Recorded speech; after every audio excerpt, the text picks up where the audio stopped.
Selamat malam, salam sejahtera. Terima kasih karena bersama dengan saya di Nazilin Unity Channel. Sekali lagi, Perikatan Nasional diberikan cermin paling besar di muka bumi.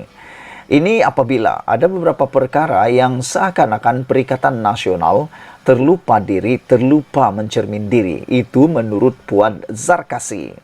Puan Zarkasi hari ini menyatakan, memberitahu dan menyekolahkan Perikatan Nasional dengan mengarahkan mereka cermin diri sendiri. Apa cerita? Ikuti terus ulasan kali ini. Ahli Majlis Kerja Tertinggi MKT UMNO, Datu Dr. Muhammad Puan Zarkasi, meminta pembangkang agar mencerminkan diri sendiri susulan kenyataan Presiden PAS Tan Sri Abdul Hadi Awang yang mengatakan pembangkang bukan musuh kerajaan. Ustaz Hadi gesa kerajaan berlaku adil kepada pembangkang kerana kedua-dua pihak bukannya musuh. Hadi kata memberi peruntukan hanya untuk ahli parlimen blok kerajaan sebagai tidak Islamik. Hadi lupa Perikatan Nasional PN yang kuat bermusuh dengan kata kesat dan dalil hukum menyesatkan. Kerajaan diumpama najis, kata beliau. Mana mungkin Perikatan Nasional mahu masuk ke tong najis? Itu kata Ustaz Hadi. Itu mengapikan permusuhan. Apakah itu adil dan Islamik? Katanya dalam hantaran di Facebook beliau. Dalam hantaran yang sama, Muhammad Puan berkata, Perdana Menteri juga sudah memanggil pembangkang untuk berunding dengan kerajaan tentang peruntukan.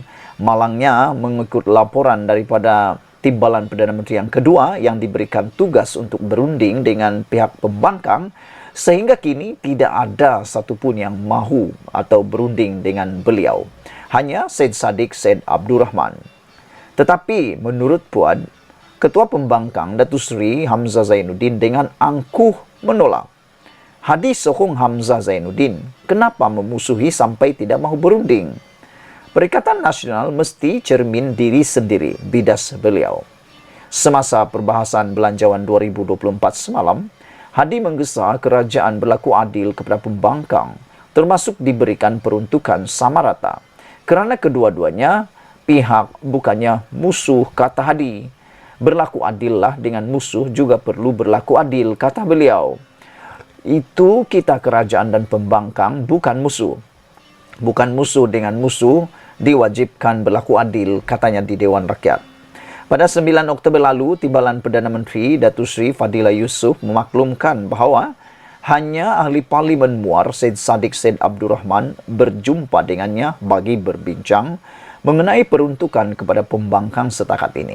Beliau berkata, wakil daripada PN tiada mengemukakan sebarang surat resmi selain tidak mengadakan sebarang pertemuan berhubung perkara itu. Setakat ini, pembangkang yang datang jumpa ialah Syed Saddiq Syed Abdurrahman saja. Manakala daripada PN, sama ada ketua pembangkang atau ketua WIP pula belum membuat apa-apa tindakan lagi. Bagaimana berjumpa mengenai hal lain adalah, namun bukan berkait peruntukan, kata beliau lagi. Saudara-saudara sekalian, kata-kata daripada Puan Zarkasi ini ada kebenarannya. Beliau mengarahkan supaya Perikatan Nasional cepat-cepat cermin diri. Ini susulan kenyataan Presiden Tan Sri Abdul Hadi Awang yang mengatakan pembangkang bukan musuh kerajaan. Hujah fakta yang dinyatakan oleh Puan Zarkasi ada kebenarannya apabila beliau kata Ustaz Hadi gesa kerajaan berlaku adil kepada pembangkang kerana kedua-duanya bukan musuh. Tapi, kata beliau, ini sesuatu yang tidak adil. Hadi lupa Perikatan Nasional yang kuat bermusuh dengan kerajaan, dengan kata-kata kesat dan dalil hukum yang menyesatkan. Dan terkini, Hadi Awang kata kerajaan Barisan Nasional Pakatan Harapan diumpamakan najis, tong najis. Bukankah itu satu perkara yang mengapi-apikan permusuhan, kata Puan Zarkasi. Mana mungkin Perikatan Nasional mahu masuk ke tong najis, itu kata Hadi Awang. Itu mengapikan permusuhan, kata Puan lagi. Apakah itu adil dan Islamik? Soal Puan Zarkasi di dalam hantaran di Facebook. Dalam hantaran yang sama, Puat juga berkata Perdana Menteri juga sudah memanggil pembangkang untuk berunding dengan kerajaan tentang peruntukan. Jadi, kalau nak soal tentang peruntukan, kenapa Hadi Awang, pembangkang Perikatan Nasional tak nak berunding? Sedangkan dulu sudah pernah kita lihat, pernah dibuat oleh Perikatan Nasional dan Barisan Nasional pada waktu itu dipimpin oleh Ismail Sabri Yaakob sebagai Perdana Menteri. Pakatan Harapan sanggup melakukan MOU untuk mendapatkan peruntukan tersebut. Sudah pernah dilakukan, kenapa tak mau dibuat? Sekian dulu untuk kali ini. Jangan lupa tinggalkan komen Anda, tekan butang subscribe. Malaysia kita punya, kita jaga sama-sama, cintai Malaysiaku. Bye-bye.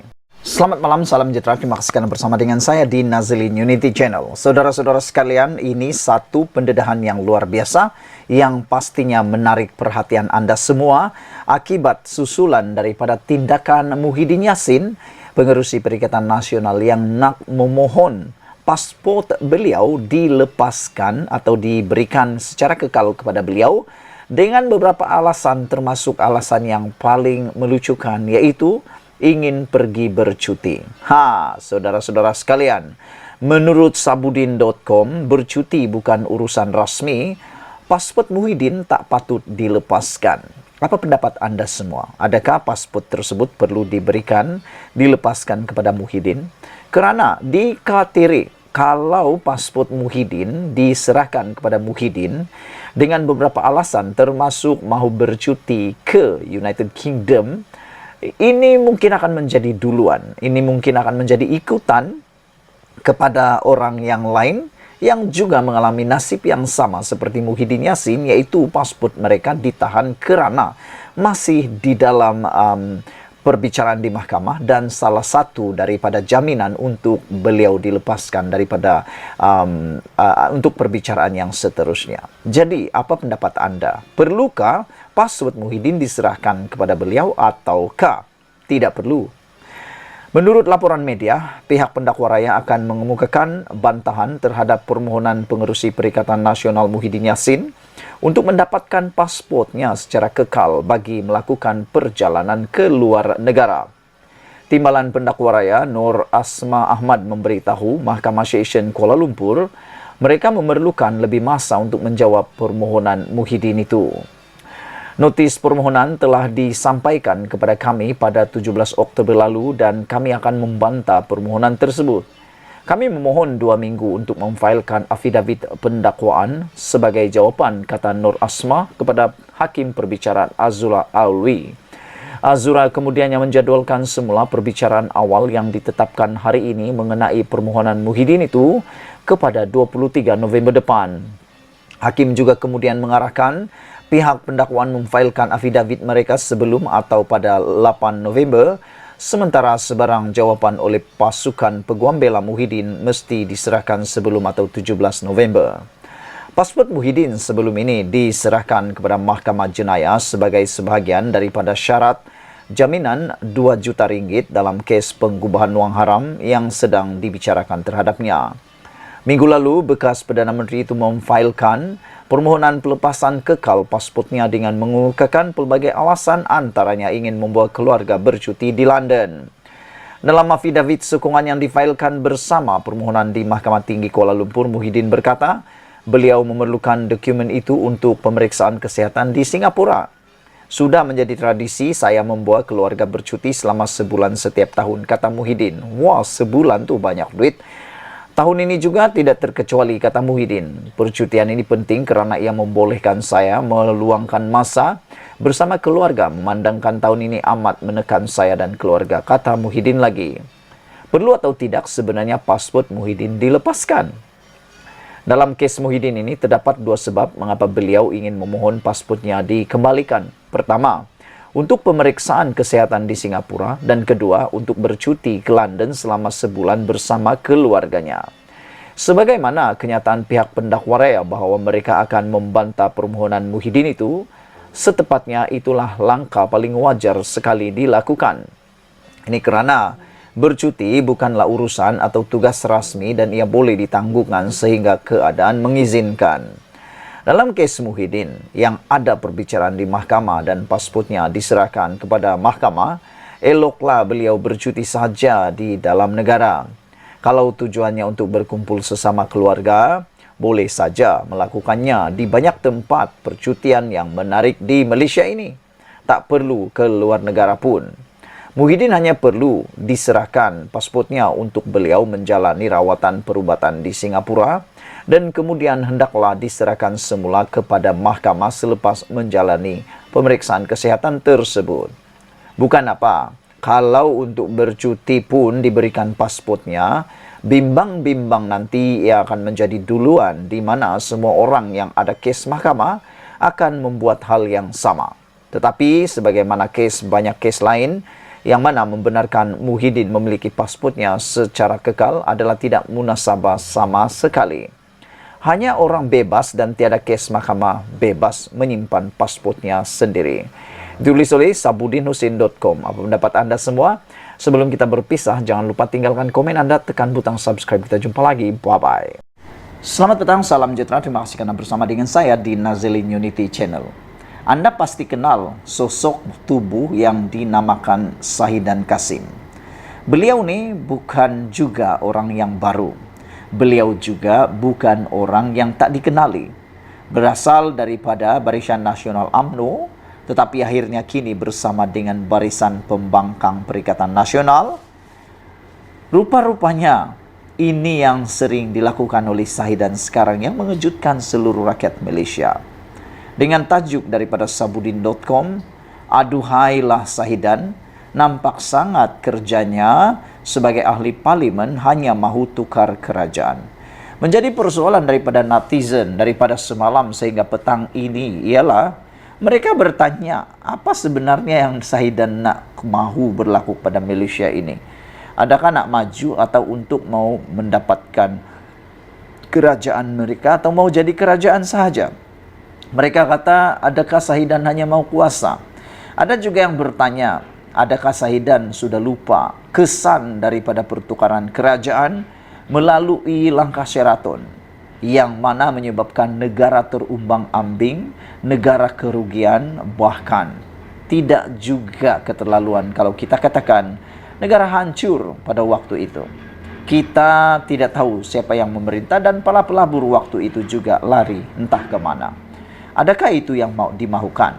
Tapi yang menjadi persoalan netizen juga ialah, tidakkah ada dalam sekelumit hati para pemimpin yang mahu menukar kerajaan ini untuk sabar menunggu sehingga pilihan raya akan datang? Bukankah itu lebih elok? Ada juga yang bertanya, apa yang sangat dikejar sangat oleh mereka untuk menukar kerajaan ini? Adakah sesuatu yang mereka mau lakukan? Atau dengan kata lain, adakah udang di sebalik batu? Adakah mereka takut sesuatu sehingga mahu cepat sangat nak menjadi kerajaan, kata mereka? Jangan-jangan kata mereka ada sesuatu yang mereka sembunyikan yang takut pula kedapatan, kata mereka.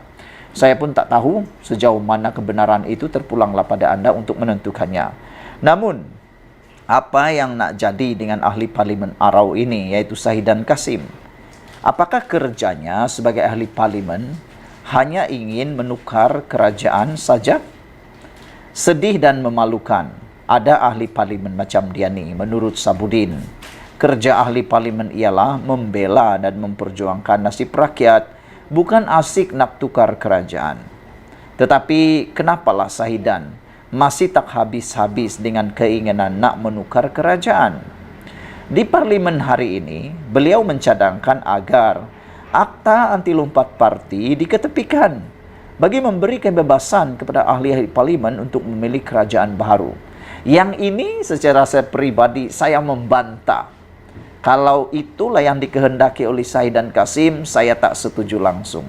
Sebagai pemerhati dan penganalisis politik bebas, saya langsung tidak setuju dengan kalau mau dihapuskan Akta Anti Lompat Parti. Kerana itu adalah penyelamat Malaysia sekarang. Saya yakin tanpa Akta Anti Lompat Parti itu, sudah ada ahli parlimen yang dah mau lompat dan lompat. Sampai bila perkara itu berlaku? Kalau anda setuju dengan saya, tinggalkan dalam ruangan komen. Tapi kalau anda tak setuju, tinggal juga dalam ruangan komen.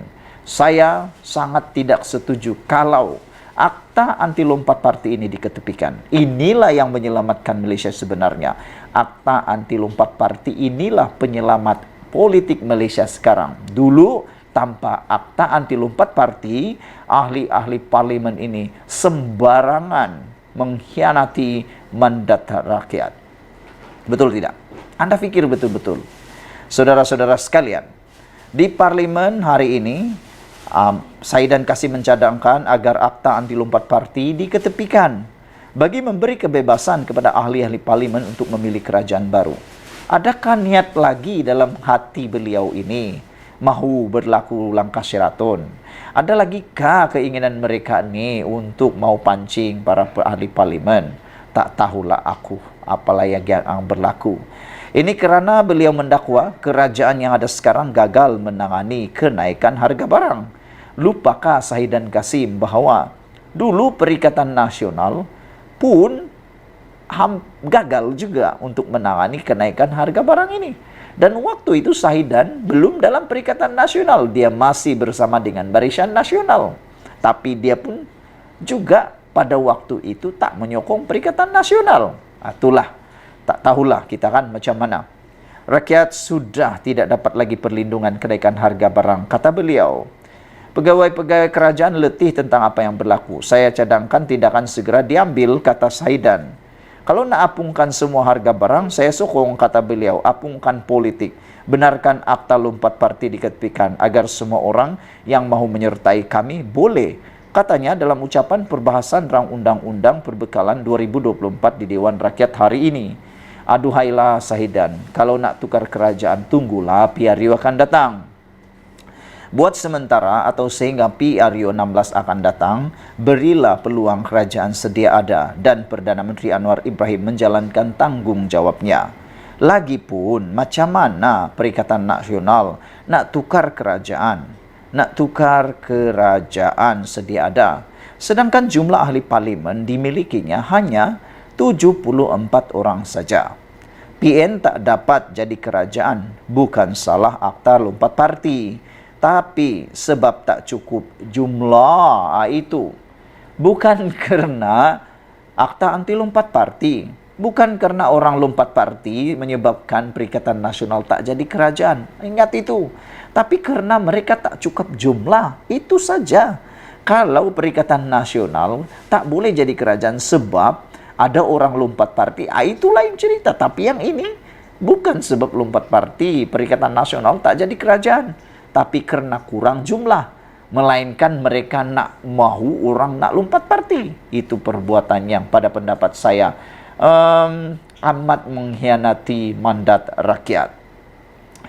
Saudara-saudara sekalian, dengan itu janganlah salahkan akta anti lompat parti. Jangan-jangan nanti kalau Saidan tiba-tiba jadi kerajaan, dia akan sokonglah pula akta anti lompat parti ini. Bila tak jadi kerajaan, bila jadi pembangkang, tak suka anti lompat parti. Tapi bila jadi kerajaan, sukalah pula anti lompat parti. Mungkin itu boleh berlaku. Lagipun, Anwar dah beberapa kali mencabar Perikatan Nasional sebelum ini supaya bawa usul undi tak percaya terhadapnya di parlimen jika benar Perikatan Nasional ada sokongan untuk tumbuh kerajaan. Tapi apa yang berlaku? Perikatan Nasional tak berani pun mahu membuat usul selepas itu. Kenapa? Mereka tahu mereka tak cukup sokongan. Kenapa tak berani nak bawa ke kata sabudinhusin.com. Saidan kalau mahu juga nak tukar kerajaan, apa kata Sabudin, usulkan undi tak percaya di parlimen. Sekian dulu untuk kali ini. Jangan lupa tinggalkan komen Anda. Malaysia kita punya, kita juga sama-sama cintai Malaysiaku. Kita jumpa lagi. Bye-bye.